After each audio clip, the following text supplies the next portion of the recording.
This is CBC Windsor News. I'm Jennifer LaGrassa. Katarina is away. We begin tonight with the tariff reprieve. Canadians may be breathing a temporary sigh of relief today with the Trump administration's pause on U.S. tariffs. But the threat of a painful trade war is far from over. As Olivia Stefanovic reports, Team Canada will spend the next 30 days trying to avoid the taxes for good. Less than 24 hours after Canada made new border commitments with the U.S., officials are already reinforcing one of the busiest ports of entry. Our objective today continues to be to prevent tariffs from being applied to both of our economies, and our objective tomorrow will be the same. Nearly 10,000 frontline personnel are being deployed at crossings like these, with efforts coordinated by a new fentanyl czar and a new $200 million intelligence directive to crack down on the illegal drug and organized crime. We are convinced good efforts will prevail, good faith and goodwill. There's a lot at stake here. I was pleased to see that there were some significant improvements in the package that the Prime Minister put on the table. Ottawa already announced a $1.3 billion plan to boost border security. Now it's going even further to address U.S. President Donald Trump's concerns, such as listing the cartels as terrorists. We can't try to appease Donald Trump. We need to fight back and defend our country. NDP leader Jagmeet Singh says the federal government needs to get tougher. We need to target his allies like Elon Musk. I've said, let's shut off the flow of critical minerals. But it's a delicate situation, with hundreds of thousands of jobs hanging in the balance. The only ones that will be able to convince President Trump are Americans themselves. So we need to continue the pressure. That includes avoiding American products. We want to encourage people to buy from Canada. And buckling in for the ride ahead. The only thing that's certain is uncertainty for the next 30 days. And that uncertainty is compelling the federal government to structure its spring budget to fight U.S. protectionism, a sign Trump's threats aren't expected to end anytime soon. Olivia Stefanovic, CBC News, Ottawa. In response to Trump's tariff threat, many Canadian provinces, including Ontario, promised a ban on American alcohol, a possibility for some that's hard to swallow. Provincial reports. Minutes before U.S. President Donald Trump and Prime Minister Justin Trudeau discussed tariffs Monday afternoon, some Windsorites were out purchasing American alcohol, just in case. It's my fourth case. Don't tell anybody. I think there's too many Chicken Littles running around and just panic. They keep hitting the panic button and they're panicking. His motto is "Make America Great Again." It'll make America alone.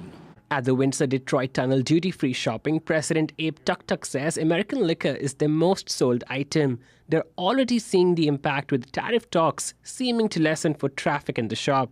And while a month's time is some relief, Tuk says uncertainty still prevails. Being a business on the border community, we're the first to get hit and the hardest to get hit. The hardest impact is going to be if this continues to go through. How much of an impact? We're in uncharted territory right now. We just don't know. Classically made with American bourbon. At this bar, American bourbon and whiskey are a mainstay in many of their signature cocktails. They're looking at revamping their menu with different Canadian spirit options. If the tariffs do come through eventually, I mean, we'll certainly feel it. That's undeniable. While there is relief knowing that maybe the tariffs can be avoided and that we will move forward, there's still so much uncertainty as there was over the last month. Others say this is an opportunity. I think it's a really good wake-up call for everybody in this country to say that we need to carve out our own identity. And not to say we shouldn't be trying other people's stuff, because we should, but there should be a strong focus on buying Canadian. Trump says the tariffs are paused until the start of March, pending a final economic deal with Canada. Provincial, CBC News, Windsor. Windsor's tunnel bus is once again on the chopping block. It did survive budget deliberations, but ultimately it was Donald Trump's threat of tariffs that did it in. Perhaps out of patriotism, Mayor Drew Dilkens hit the brakes on the cross-border bus. Part of his rationale is that Americans are not coming to Windsor. All of the economic activity accrues to the city of Detroit. Almost no Americans are coming back on the tunnel bus to walk downtown Windsor or to go to the casino. Or to spend time and money here. Very, very few. So are Detroiters not taking the tunnel bus or not crossing into Windsor? Video producer Leandra Vermeulen headed to Detroit and put the question to people on the street. Take a listen. Can you tell me about the last time you went to Windsor? It was to walk along the river path, just to get some exercise with a friend. When I was over there, you know, we like the casinos, Detroiters. We like the casinos. We used to go there to a hotel and like Christmas, so I don't think nothing about terrorists. I hope not. We're too close. Our mayor is trying to end the tunnel bus between Windsor and Detroit. Oh, no. No, you can't do that. That is basically everybody's transportation to get over there. And then a lot of people don't like driving because, like I said, we go to the casino a lot over there. So people don't like driving because you know how it is in the casino. You know, you might have a sip or two and they don't want to drive. So that's very convenient, and it's convenient for the people that work over there. You know, I got a couple of friends that work over there, and that's their transportation. It would all but stop any means I have unless I have someone that's willing to drive across. So as someone that depends on public transportation, it would cut off my access.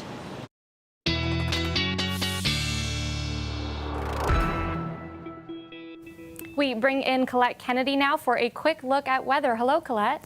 Hi there, Jennifer and everyone. Here we go again. You know, that up and down, that waffling of the warm air coming in and then receding as the cold air drops in. And yeah, that cold air coming back. But look at the division here. St. Louis at 6, Indianapolis 4, Dayton 3, and then Windsor -3, Lansing -6, Barrie at -10. So that's where we stand at this point. Ridge of high pressure moving in -7 overnight, feeling like -11. The winds will back off a little bit. A cool day tomorrow, below seasonal, -3, increasing cloud into the afternoon, and then a system's going to be moving in Wednesday night. I'll have the details on that coming up. Thanks, Colette. We will see you in a bit. Turning now to the provincial election trail, where the NDP and the Liberals are capitalizing on Doug Ford's hot mic moment yesterday. The PC leader was overheard saying he was 100% happy Donald Trump won the U.S. election. That is, until he responded with his massive tariff threats. Ford likening Trump's actions to pulling a knife on Canadians and stabbing them. Queen's Park reporter Lorenda Redekop has more on how the other parties are responding today. A camera mic picked up Doug Ford's comments Monday, talking about U.S. President Donald Trump. The election day, was I happy this guy won? 100% I was. Then the guy pulled out the knife. Today, he was asked why he was happy Trump won. Ford was premier during Trump's first presidency. I just thought things might be a little different. We experienced 5 or 6 weeks of tariffs last time. And Ford says he believes in lowering taxes, no longer supporting Trump now. But I'll tell you one thing, President Trump's not getting a Christmas card anytime soon, to say the least. But two of the other main party leaders are trying to use the comments against him. The Liberals coming out with a new ad. Happy the guy who campaigned on a trade war with Canada became president? The tariff will be substantial in some cases. I am a tariff man standing on a tariff platform. Was I happy this guy won? 100% I was. While Trump's tariff views were clear during his campaign, he didn't threaten 25% tariffs against Canada until after his election win. Those now on hold for a month. Somehow there was a benefit in it for him if Donald Trump would succeed, even if it meant that it would hurt Ontario and our economy through punitive tariffs. That's the character of this premier. NDP leader Marit Stiles also sees this as an example of Ford's character. This is not news to us. This is who Doug Ford is. He says one thing when he's out front to the microphones, in front of all of you, and he says another one behind closed doors. And we've seen it again and again. She compared it to the Greenbelt scandal. Ford telling a group of developers he'd allow housing to be built there. We're going to open a big chunk of it up, and we're going to start building. Then promising not to, with his government later allowing it. Finally forced to reverse that. Today, Ford repeatedly attempted to distance himself from Trump. The reason he said he needed to call an early election is because of U.S. tariffs. Make no mistake, the threat of tariffs is still very real. And Ford also laughed off his profanity against Trump. The hot mic, yeah, he makes me swear once in a while. I think he makes a lot of people swear in this country. That's as the other main party leaders are trying to ensure voters take Ford's comments seriously. Lorenda Redicomp, CBC News, Toronto. It's no secret that Windsor loves its neighbor. I have a lot of family that live in Michigan. Every time somebody new comes to Windsor would ask me, like, what's the best part of Windsor? I would tell them best part of Windsor is Detroit. From shopping to food and entertainment, Detroit is kind of like Windsor's cooler, older friend. But recent events are forcing a change of heart. Tariff threats from U.S. President Donald Trump and comments about Canada becoming the 51st state aren't sitting right. A Windsor food hall owner has been running tours of Detroit dive bars for more than a decade. He's now pausing the event. At a time when the city needs as much support as possible, we just wanted to make sure that we were making the right decisions for ourselves, for our neighbors, for our friends, and bringing the dollars here. And just like Chotoli, this Windsor resident who crosses the border almost every weekend is deciding to stay local. I'm going to avoid U.S. products, frankly, as much possible. I have to, be proud of my country first and put my country first, Canada first. But choosing a side isn't as easy for everyone. Canadian Matthew D. Wolf has businesses on both sides of the border, and he lives in Michigan with his American wife and kids. I almost have to stay neutral, and it's still hard, though, to stay neutral and try to figure that out. Do I like the fact that it is at odds? No, it doesn't make any sense because we're in such a unique situation here in Windsor and Detroit. Although you have to feel a neutral, what are you feeling? What's the true feeling? That's a great question. I'm sad. Though the tariffs have been put on pause for 30 days, people worry that this economic threat will continue to hang over their heads. One University of Windsor professor who's a dual citizen says she's taking a personal stand. She won't be taking vacation there or buying American products. We'll definitely take some changes, but but at least, like I said, it helps with that feeling of helplessness. And while some people might be taking a break for now, everyone I spoke with says they hope this isn't the beginning of the end of a beloved relationship. The tariff threat has certainly offended many Canadians, but what about our closest American neighbors? We asked some Detroiters about Trump's tariff push. Just indiscriminately penalizing our trading partners, I think, is a terrible thing for this country. To me, it's just another gimmick from the Trump administration to make people think that he's got it all under control. And I think obviously he's just trying to cover himself up a little bit. I mean, he's coming in and he's just terrorizing things. Just let the people be. Everything has been what it's been, so why mess with it now? It just builds distrust in us as a country, because if he could do this to Canada and Mexico, who else could he do it to? I think he might try it on Europe. I don't know for sure, but it wouldn't be surprising if he did. And then also China, it's just he's damaging the relationships we've fought so hard to build and throughout the years, especially with Canada fighting on our side for most of history. It's just embarrassing and sad. Hell, since I've been a kid, Canada always been our neighbor. We go to Windsor, we have a good time, come back through the tunnel. And now he wants to close everything. It's hurting. It's hurting. We always had a good standing with Canada. I got family live over there on the reservation. It's crazy. It's crazy. I don't know what he's doing. We never had a problem with the north borders. It was the south. The downtown Windsor YMCA is moving. The University of Windsor will host the YMCA's newcomer services in one of its buildings, 300 Olette Avenue. Two reasons. One is we want to be a part of the revitalization of the downtown core in Windsor. We were always committed to making sure that we maintained our presence in the downtown. So that obviously that you can't be more downtown than here. The other reason is that we're so excited to work with the University of Windsor as a partner here. It's far more than just a landlord-tenant kind of arrangement. We really do want to find ways to complement one another. So it's perfect geographically, but it's also perfect from a partner standpoint. The Windsor Star was the former tenant in the building. In 2022, the university took it over. The YMCA will take up 23,000 square feet of space. Construction is already underway, with the YMCA planning to move in by September. It's been at its current spot on Victoria Avenue since the 1970s. We're going to take a look outside there. We'll be back in just a bit with more news.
Canadians have been spared a fresh round of price shocks at the grocery store now that U.S. tariffs are in limbo. But as Lindsay Duncombe shows us, Trump's constant back and forth may have boosted the backlash against buying American goods.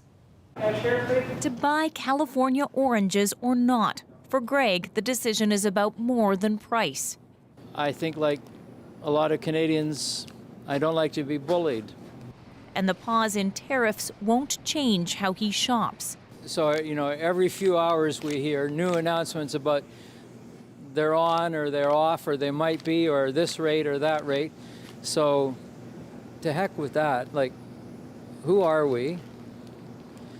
What do we want? Why should there be a Canada?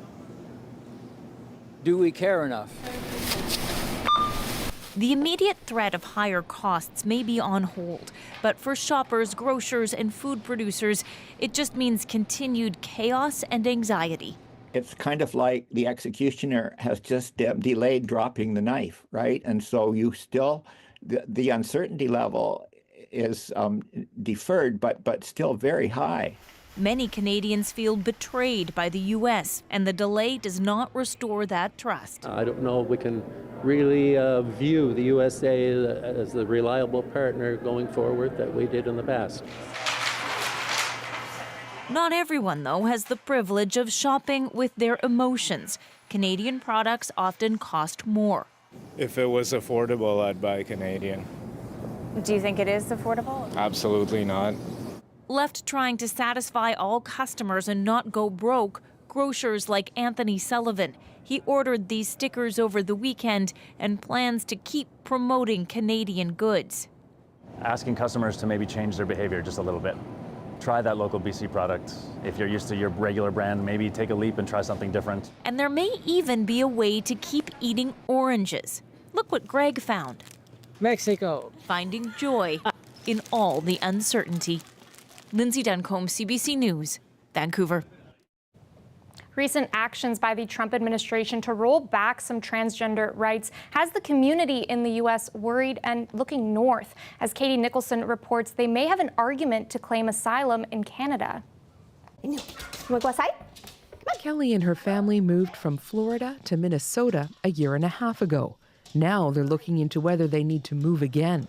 To qualify for asylum in Canada, you must prove a well-founded fear of persecution based on race, religion, nationality, political opinion, or membership in a particular social group, which includes LGBTQ+ people. Her oldest son, Ollie, is trans.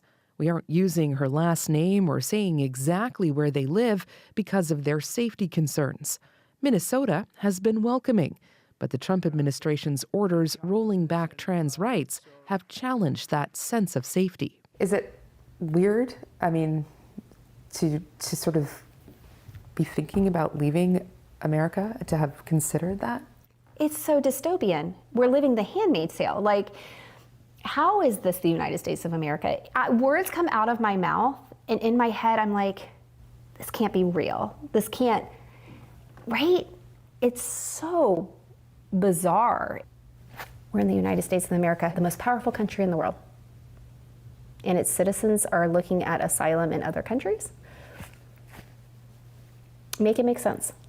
Claiming asylum has been a tough argument for Americans to make in Canada. Typically, those claims have been hard because what you have to prove is that the state is unwilling or unable to protect you, and that there's nowhere else in your country that you can go and live safely. That was before a slew of executive orders recognizing only two genders, banning transgender soldiers from the military, and defunding gender-affirming care for youth. I think we're seeing a lot clearer picture of the state being the agent of persecution. American Elliot Duvall lives in London, Ontario. He's now afraid to cross the border to visit his family. I am scared to go back because, one, that my passport still says a female on it. It still says a female on it, and I don't look anything like a female. Hi, Mom, how are you? For now, this is the only way he'll get to see his mother in Arkansas. Stuck, like many others, in documentation limbo. Katie Nicholson, CBC News, Toronto. Coming up, Colette Kennedy joins us again for a full look at your forecast this week. Stay with us.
We've got Colette Kennedy back with us for weather. Colette, tell us what we have in store this week. I'd be happy to do that, but I also want to say welcome to the show, Jennifer. It's very nice. Thank you. Yeah, Thanks, Colette. Very nice to have you tonight. Now, as far as the weather goes, I mean, I don't know if it's going to be so nice when I get to what's coming overnight Wednesday into Thursday. So this is just something I want to kind of prepare you for. Mostly for southwestern Ontario, the active weather and potentially freezing rain is in the overnight hours, okay? Current temperature, -4. We were around -3 at 9 a.m. this morning, so we slipped obviously a little bit. Sarnia at -6, Chatham-Kent -4. Okay, now we got to bring those winds in, and this is what it actually feels like. So -10, Sarnia -13. Yes, through the overnight, the winds get a little bit lighter. So the way it kind of works out is it's essentially going to feel about the same tomorrow morning, even though the temperature slides more. We'll get to that in just a second here. There are your sustained winds, though, still nearly 25 kilometers an hour, just a bit further north of Windsor, but they will be backing off. It's enough, though, to drive some of this lake effect you're seeing there in the lee of Lake Huron. Yes, still some open waters, so that's still happening. I'm broadening the perspective here. I know it looks like a lot of, well, nothing, which can be a good thing, right? A big ridge of high pressure, but there's active weather to the west and another system that's going to kind of pick up and track towards southwestern Ontario, and just enough to lay some warmer air over cooler air at the surface. And that's why we can get into a tricky situation with ice pellets or with some freezing rain. That's when it freezes on contact and you get into that glaze. So let's roll this forward through time. First of all, just as I take you into Wednesday, yeah, some cloud cover at times, but I think in the morning we'll get into at least some sunshine, kind of variable as we call it, or a mix of sun and cloud in there. And then those clouds thicken up again as we get into the second part of the day, especially the later afternoon, maybe even a few flurries coming into the picture then. Then we get that band, just the first bit of this next system, and here I'm going to show you what happens through the overnight. Yeah, basically after midnight to about 7 a.m., it's still perhaps having a bit of an impact, Chatham-Kent through that region, but past Leamington, past Windsor. But as it comes through, getting into that messy mix, something to be careful for. So if you have any kind of travel plans or you're someone, a shift worker, you know, you're on the roads late at night, you do need to be thinking about that because that could be a little bit tricky. In terms of ice accumulation, maybe 1 to 2 millimeters possible, and snowfall 3 to about 5 centimeters. And tonight, that low -7, but feeling like -11, Jennifer. Thanks, Colette. I appreciate that. That's it for CBC Windsor News. Don't forget, for news anytime, you can go to our website or download the CBC News app. Thanks for joining us.